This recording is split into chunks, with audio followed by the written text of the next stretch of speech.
कहानी है लक्ष्मी की, जो सेठ बलदेव सहानी के घर की लक्ष्मी थी। लक्ष्मी के 3 भाई थे, जो गांव के साहूकार थे। तीनों के तीनों हट्टे कट्टे और तंदुरुस्त थे, और लक्ष्मी अपने तीनों भाइयों की जान थी। जब लक्ष्मी 18 वर्ष की हुई, तो सेठ जी ने लक्ष्मी के विवाह के लिए घर में पंडित जी को बुलाया। यजमान, बेटिया की कुंडली जिस युवक से मिल रही है, वो एक बहुत ही साधारण परिवार का है। अरे उससे क्या फर्क पड़ता है, हम तो अपनी बेटी को अपने घर ही रखने वाले हैं। हमें तो घर जमाई चाहिए। लेकिन यजमान, मुझे नहीं लगता कि ऐसा कुछ संभव है। ये युवक घर जमाई नहीं बनेगा। तभी सेठ जी की बेटी सेठ जी के पास आई और उनके कानों में कुछ फुसफुसाई। उसकी बातें सुनकर सेठ जी के चेहरे पर मुस्कान आ गई। ठीक है पंडित जी, आप शादी की बात आगे बढ़ाइए। और फिर कुछ महीनों में लक्ष्मी की शादी एक बहुत ही साधारण युवक विमल से हुई। शुरू में दोनों की अच्छी बन रही थी, और विमल की मां सरिता भी बहुत खुश थी। एक दिन सोते वक्त लक्ष्मी ने विमल से बात की। ना इस घर में ढंग का सोफा है, ना गद्देदार पलंग, और ना ही टीवी।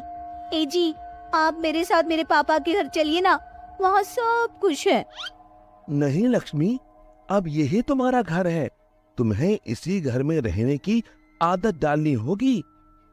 उस दिन के बाद लक्ष्मी हर छोटी छोटी बातों पे विमल से झगड़ा किया करती।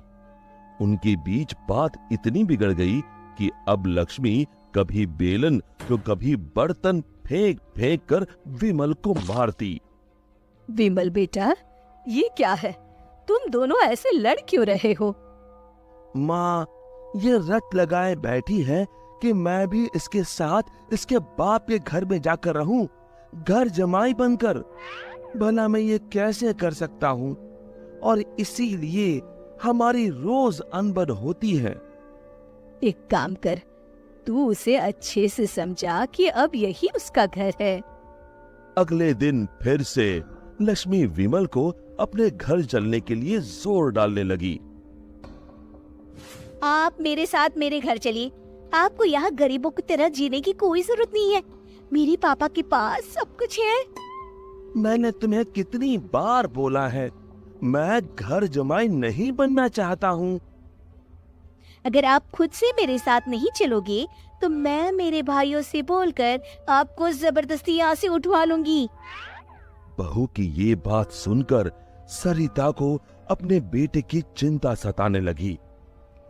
इसके तीनों भाई तो इतने शक्तिशाली हैं, मेरे बेटे का क्या हाल होगा? ये मैंने क्या कर दिया? इससे अच्छा तो किसी गरीब की बेटी ब्याह लाती, कम से कम कोई आफत तो नहीं आती।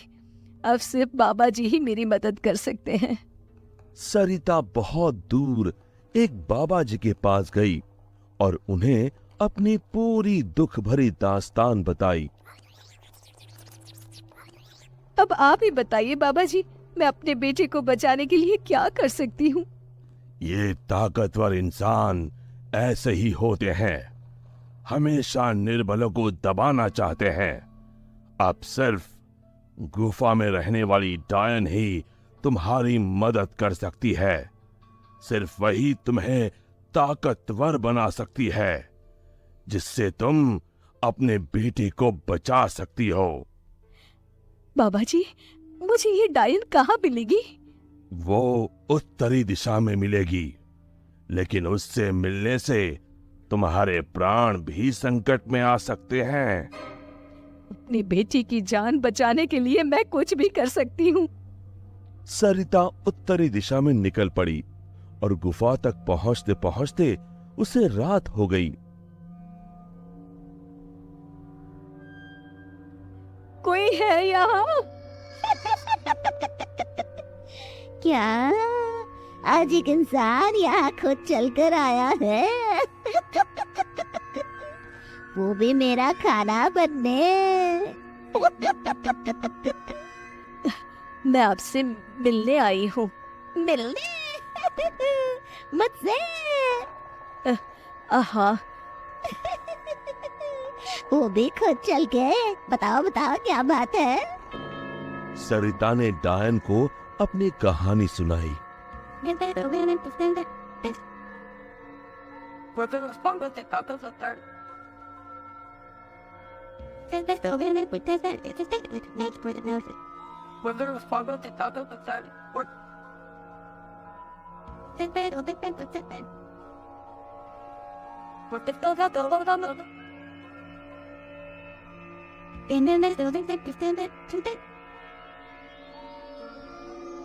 उपाय तो है लेकिन बहुत कठिन है। मैं अपने बेटे को बचाने के लिए कुछ भी कर लूंगी। तुम्हें मेरा श्राप अपने ऊपर लेना होगा, जिससे मेरी सारी शक्तियाँ तुम में आ जाएंगी। तब मैं आजाद हो जाऊंगी और तुम डायन बनके यहीं गुफा में रहोगी और ना ही सूरज की रोशनी में निकल सकोगी बाहर, क्योंकि डायन की शक्तियाँ सिर्फ रात को ही काम करती हैं। क्या तुम्हें ये मंजूर है? विमल को बचाने के लिए अगर मुझे डायन भी बनना पड़े तो मंजूर है। डायन ने कुछ जादू किया और डायन की सारी शक्तियां सरिता में चली गईं और अब डायन आजाद होकर एक औरत बन गई और सरिता डायन बन गई। यहां पूरा दिन हो गया था। विमल ने गांव में जाकर मां को ढूंढा, लेकिन मां कहीं नहीं मिली। रात को वो घर पहुंचा तभी लक्ष्मी उस पर बरस गई। ये सब सरिता अपनी शक्तियों से देख रही थी और उसी समय सरिता डायन के रूप में वहां पहुंची। सरिता को डायन के रूप में देखकर उसके पैरों से मानो जमीन खिसक गई। सरिता जोर जोर से हंसने लगी।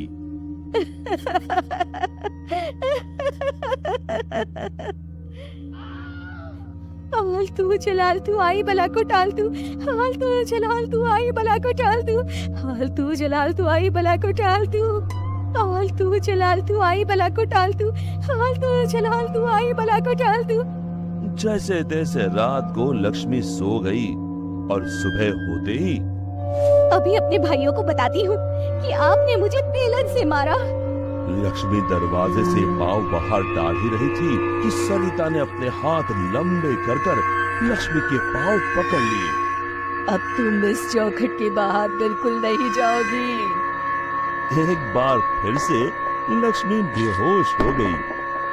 अब जब भी लक्ष्मी कुछ बेतुका करने जाती थी, सरिता बीच में आकर अपने बेटे को बचा लेती और बेचारी लक्ष्मी डायन से डरकर घर के कोने में दुबक कर बैठी रहती। हालतू जलालतू आई बला को टालतू, हालतू जलालतू आई बला को टालतू, हालतू जलालतू आई बला को टालतू। विमल दिन रात अपनी माँ को याद करके रोता। तू कहाँ है माँ? कहाँ चली गई मुझे छोड़ के?